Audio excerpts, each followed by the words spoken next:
So all of that lines up with what you Right. know and understand. Correct. Right. Correct. Because of his popularity, many Kentucky veterans claim to have ridden with Correct. Morgan, right? We would understand the reason for that.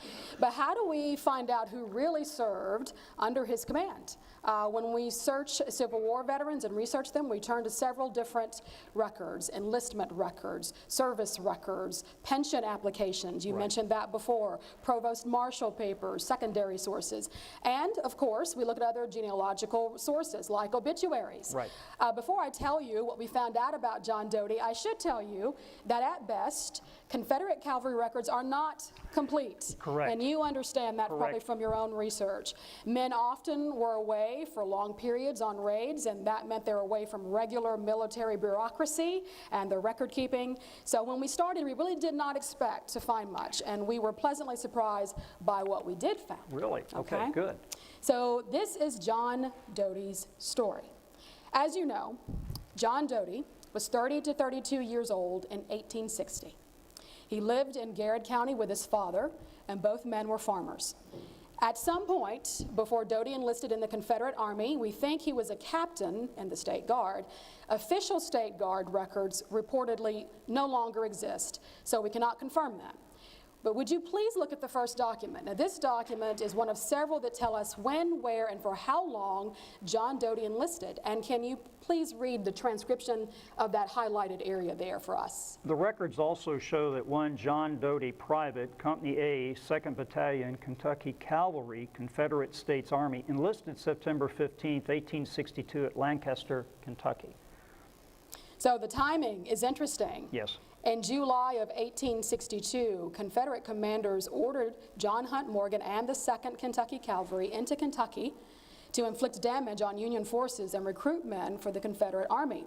And we have a map for you to see, as you're seeing right now. This raid took Morgan up through central Kentucky, starting in Tompkinsville and going north. At Lebanon, he turned northeast and headed through Harrodsburg and Lawrenceburg. Now, Morgan went as far north as Cynthiana before turning and going back to Tennessee. He accomplished his military objective, but his recruiting success was phenomenal. So many men enlisted, and they had to form 3 regiments. Doty enlisted soon after Morgan's raid ended. Okay. Okay? Good. After his enlistment, Doty was assigned to Company E, 3rd Regiment, Kentucky Cavalry. He later appeared on the rolls for Company F, 7th Regiment, Kentucky Cavalry. Both companies were under Morgan's command. So would you please look at the next document for us? This is Doty's obituary. It provides further proof that he served under Morgan. So can you read that highlighted area that has the transcription also for you there? Captain Doty was an old Confederate soldier and did gallant service for the cause at Woodbury, Tennessee, and at Chickamauga. He was a captain of a local company of state guards before the war and won his title that way. So this is news. I did not seen this. So you haven't seen this? No, I have not seen this. New information for you, so good. It validates also the alleged service at Woodbury, Tennessee. Thank you. We know that Morgan's 2nd Kentucky was present at both of these battles. The first, Woodbury, was a small engagement in late January 1863 near a town not far from where the 2nd Kentucky had set up winter quarters. That was a rough winter for Morgan's cavalry. Their encampment was strung out for 100 miles, and they were confined to camp because the Union Army was in the area. Cavalry units usually foraged for their food, so that meant there wasn't enough food for the men or their horses. Morgan himself had an easier winter. He had established his headquarters in McMinnville, Tennessee, and his new wife was there with him. Military activity picked up in the spring, and the 2nd Kentucky engaged in skirmishes in Middle Tennessee. Then, in July of 1863, Confederate command sent Morgan back into Kentucky on another raid. His assignment was to cause enough commotion to draw Union forces away from the battles of Vicksburg, Mississippi, and Gettysburg, Pennsylvania, and to frighten local citizens enough that they would request military protection.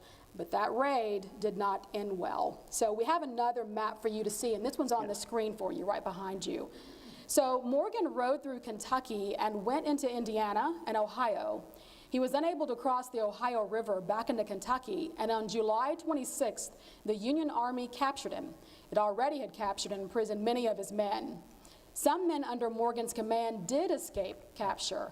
More than 300 made it to West Virginia with Colonel Adam Johnson. Now, I know there is disagreement among your family about whether Doty escaped capture. That's correct. We have found several pieces of information that show he did.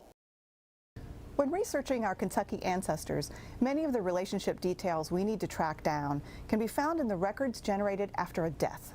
Beyond a death certificate, additional documents that pertain to the property left behind were filed with the county court and often referred to as probate records. Here are a few things to keep in mind when using probate records.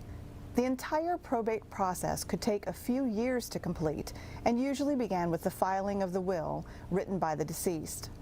The person appointed as estate administrator, called the executor, would bring the will to court as an indication the death had occurred.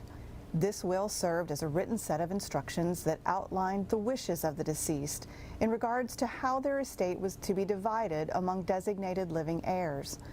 Some people died without a will, which is often referred to as intestate, but the lack of a will did not halt the probate process. It carried on, moving to an estate appraisal, which included a detailed inventory of the property contents, then to an estate settlement, which listed who purchased the inventoried items at a sale, or terms of an agreed upon division of property, all signed by the executor and court clerk, rendering the probate process complete.